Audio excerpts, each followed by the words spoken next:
Magandang gabi po sa bawat isa.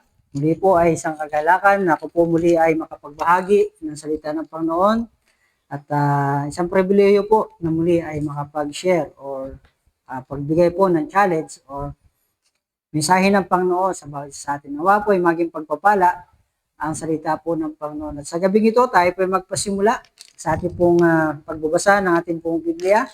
Samahan niyo po ako sa Book of Matthew chapter 24 verse 42 hanggang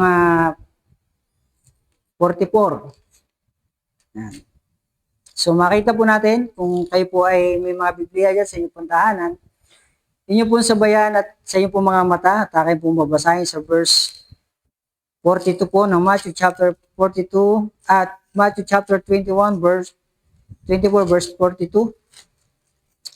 So, makikita po natin dyan sa verse 42 ng Matthew chapter 24. Sabi po rito, "Watch therefore, for you know not what hour your Lord doeth come. But know this, that if the good man of the house had known it in what watch the thief would come, he would have watched and would not have suffered this house to the broken up." Verse 44, "Therefore be ye also ready, for in such an hour as ye think that the Son of Man cometh." So tayo po yung manalangin saglit. Dakilan namin Diyos, muli po mapagpala sa lahat. Kami lumalapit sa inyo, Panginoon, ang iyong po mga salita muli na aking po aming pagbubulayan, magsilbing kalakasan po. Aral po sa bawat hamon, sa bawat isa po sa amin. Salamat po, Panginoon, sa pribilehiyo, pagkakataon na inyong pong salita ay may bahagi, maging pagpapala sa bawat isa. Ito po ang samutining.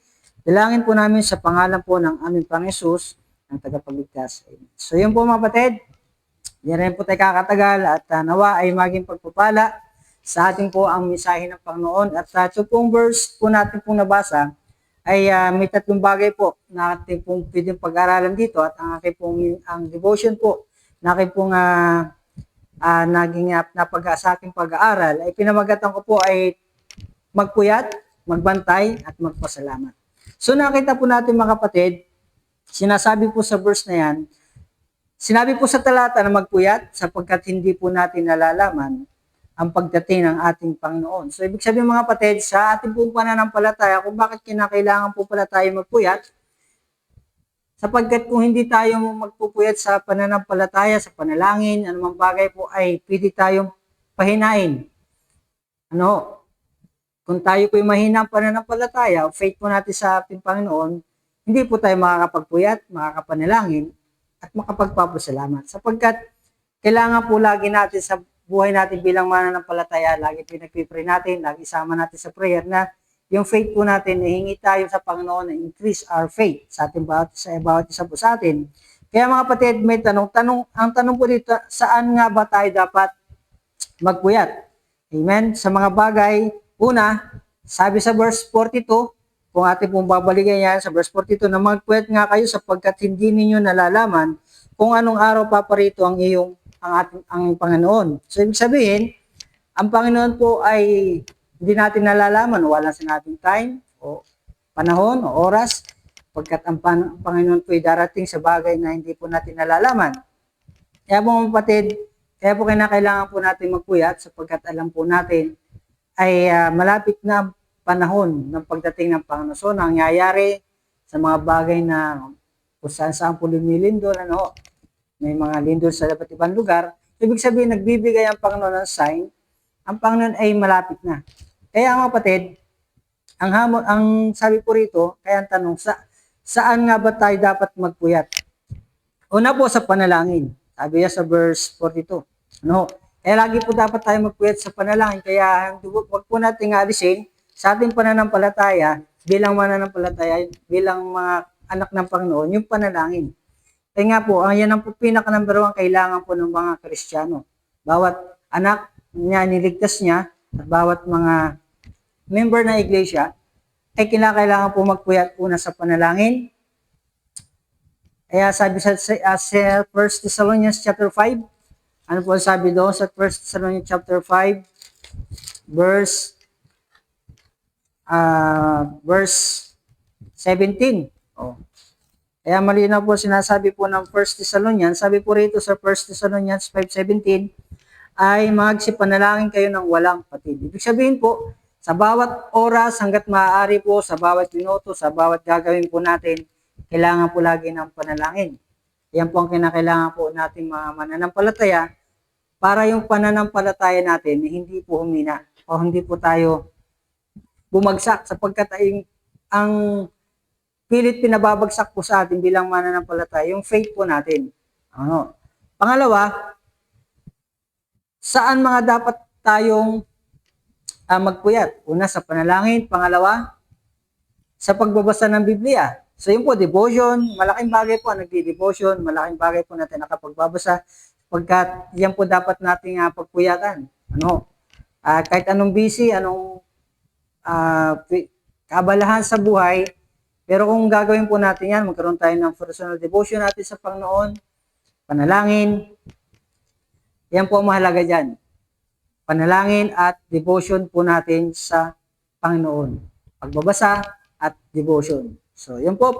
Pangalawa po, bakit kailangan magbantay at sino ang dapat bantayan? So, sa bilang mananampalataya, sapagkat napakapanganib ng panahon, mga kapatid, sabi rito, bakit kailangan magbantay? Sapagkat ang kaaway po natin, ang dyablo, ay kailanman po hindi din po siya humihinto, tumitigil para tayo ay pabagsakin. Kaya kinakailangan po mga kapatid, ang hamon po sa atin, ay magbantayan po tayo sa isa't isa.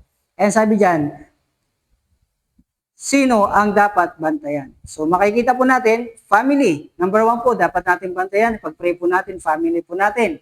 Sapagkat ang gusto po ng Panginoon, tayo mga family na church, bawat family, tumibay, lumakas. At iyan naman po ang ayaw ng dyablo na tayo ay tumibay bilang mananampalataya. Ayaw ng dyablo na tayo ay kumpleto na naglilingkod sa Panginoon. At maaring yan po ang ginagawa ng kaaway para ang mga pamilya po natin o family magkaroon ng hidwaan, mayroong pagkatalo-talo, sapagkat mga kapatid, yan po ang maging pwedeng gawin ng kaaway kapag hindi po natin binabantayan ang bawat isa sa atin. Una, family. Pangalawa, sino po dapat natin bantayan? Hindi lang po family. No. Church, members. Pag-pray din po natin bawat kapatiran natin sa paglilingkod natin sa Panginoon. Sapagkat yan po ang laging ginagawa nating mga pastor. Lagi pinagpipray niya mga members, binabakuran niya. Kumbaga ay pinagpipray at dinidisciple, laging binibisita, pinapanalangin. Ibig sabihin po, yan po talaga dapat, kinakailangan nating magbantayan po tayo. Una, sa family po natin. Pangalawa, sa family church, sa ating po members. Pagkat nakakalungkot, marami mga nagbabackslide, hindi na naglilingkod sa Panginoon, ang active Christian, sapagkat kinakailangan po talaga bantayan natin mabuti sapagkat ang kaaway ay humahanap din po ng paraan para tayo ay ilayo Church of God sa ating pong family church na kung saan po tayo ay naglilingkod sa ating Panginoon. Kung saan ang ating mga members, bawat mananampalataya, kaya malaking bagay po na tayo may visitation, may follow-up, sapagkat yan po natin nababantayan na tayo nagkakaroon follow-up at nakapagpapalakasan po tayo mga kapatid sa ating paglilingkod sa Panginoon. Pangatlo, bantayan din po natin ng mga namumuno. Una, ang pastor po natin. Sino po number 1 dapat bantayan? Ang ating pong pastor. Sapagkat hindi rin po natin sila pagpipray, no? Ibig sabihin bantayan natin sa panalangin, ibig sabihin pag-pray din po natin sila kung paano ang pastor nagpipray po sa atin, gano'n naman din po ang gawin natin sa kanya. So ibig sabihin po, pag-pray din po natin siya sapagkat kailangan po yan, sapagkat ang pastor po ay front sa mga sabi nga, ang pastor po ay kagaya rin po natin, may kahinaan, paari pong front din po siya sa pwedeng gawin ng kaaway. Kaya mga kapatid, yung po mainam na gawin bilang tayo ay mga mananampalataya para lalong tumibay at tumatag ang pananampalataya, magbantayan po tayo isa't isa. Sa panalangin, sa devotion, sa pagbabasa ng Biblia, at dapat bantayan, una family, pangalawa, members church, mga membro sa Ecclesia, tayo po mga kapatiran po natin sa pananampalataya, pangatlo, mahalaga po, bantayan po natin, ipag-pray natin ang ating pastor, kumbaga, lagi natin ilaman siya sa prayer sapagkat mahirap po kapag walang namumuno sa isang church o ecclesia At maraming mga church ay ganun ang nangyayari. Mahirap po sa mga kapatid na isang church ay walang pastor o kumbaga natalo ng kaaway, bumaba. So mahirap po. Marami po akong alam o kilala mga church na wala pong nagpapastor o hindi po nila malaman kung sino pwede nilang maging taga-pinuno sa kanila. Kaya mahirap po pag walang pastor sa church, kaya magbantayan po tayo. Pangatlo, matuto magpasalamat. Yan po pangatlo. Una po, na sabi ko po kanina, saan mga dapat tayo magpuyat sa panalangin. Di ba? Bakit kailangan magbantay ang sinuman sa bawat isa sa atin? Bantayan po natin, una, family, church member at ating po pastor. Pangatlo, matuto po tayong magpasalamat. Yan po, sapagkat sabi nga sa ating pinag-aral, kinakailangan po tayo ay matutong magpuyat, magpuyat, magbantay, at magpasalamat. So yan po, kailangan natin magpuyat sa panalangin. Pangalawa, magbantayan tayo sa ating pong mananampalataya, tayo sa bawat isa sa atin. Pangatlo po, kinakailangan naman tayo magpasalamat sa Panginoon, sapagkat sa biyaya at habag po ng Panginoon, tayo binibigyan ng lakas. Sa biyaya po na po, bagat may problema, may pagsubok, pero tayo po ay nagpapatuloy sa gawain ng Panginoon. Yung faith po natin, taas po natin yung antas natin sa pananampalataya. Ibig sabihin po, himingi pa po tayo ng karunungan pa sa Panginoon at para tayo ay bigyan pa at tumibay sa ating pananampalataya. Kailangan po natin magpasalamat sa ating pong Panginoon, sapagkat siya po ang nagbibigay ng lahat ng mga bagay. Tatlong bagay na dapat pasalamatan para sa lalo maging mabuting katiwala.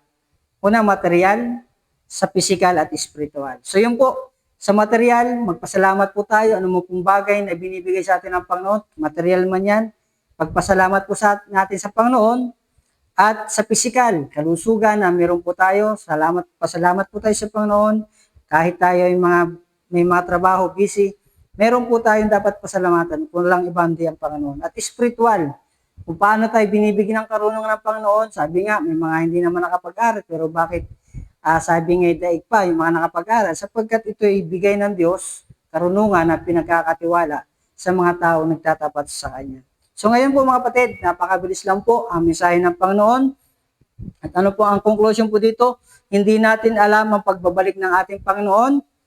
Kaya naman wag natin sayangin ang oras. No? Sa ating ilaan po natin ang mga panahon po natin una sa panalangin, sa devotion, sa paglilingkod natin sa Panginoon. At makikita po natin na ang Diyos po ay patuloy pong gagabay sa atin at magpapala. Kung tayo po ay magtutulungan, mga kapatid, magbantayan tayo, sabihin mo sa ating pong mensahe na pinag-aralan po natin, kinakailangan natin na magpuyat, magbantay, at magpasalamat. Tatlong bagay lang po yan sa ating pinag-aralan sa Book of Matthew. Kailangan tayo magpuyat sa panalangin, magbantayan po tayo para tayo tumibay sa ating pananampalataya, at nawa naman matuto tayo magpasalamat sa bawat biyaya na binibigay sa atin ng Diyos. So yun lang po mga kapatid, naway naging pagpapala ang mensahe po ito, at God bless po sa bawat isa.